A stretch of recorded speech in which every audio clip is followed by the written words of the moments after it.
Hi folks, my name is Chef Robert Ramsey, and today we're going to be making cheese puffs together, or as the French refer to them, Gougeres. The secret to this recipe is in the butter. In order to get maximum puffiness, we're going to be using a European butter because of its high melting point. For this recipe, I'm going to use a butter from France. Let's go ahead and get started. The first thing we're going to do is start by taking 1 cup of milk, and we're going to put that over medium-high heat, and we're going to also add the butter. And I'm just going to bring this to a boil, all right? The next thing that's going to go in here is the flour. So when I do this, I want to be careful to do it slowly, and I want to make sure that I'm mixing the whole time. I'm going to go ahead and reduce my heat all the way low, and then I'm going to slowly start to mix that in there. Our job is to keep working this paste until it comes together to form a nice cohesive lump. So if you are using a thermometer, you're looking for 175 degrees Fahrenheit, and we're going to transfer this into our mixer. Once our dough has cooled down a little bit, we're going to start adding our eggs, and we want to do this one at a time.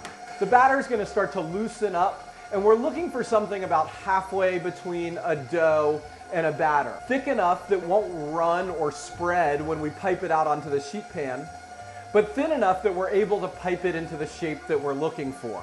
So now that I have all my eggs in there, what I'm looking for is the batter to start to stretch and pull away from the side of the mixing bowl.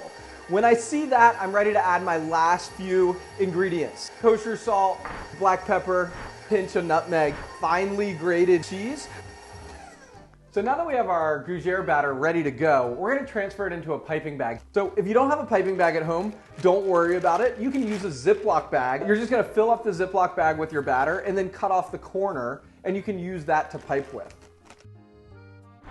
And when I pipe them out, what I want to do is work in a spiral motion, kind of forming a beehive shape.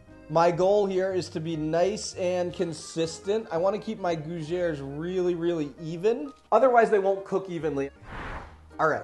Now, the next tip that's really important is you want to punch the tops of these down a little bit so that the tip from the piping bag doesn't create a little part that's going to burn in the oven.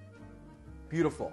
The next step before these go into the oven is to take a little bit of an egg wash, and I'm going to paint that over the top of each one.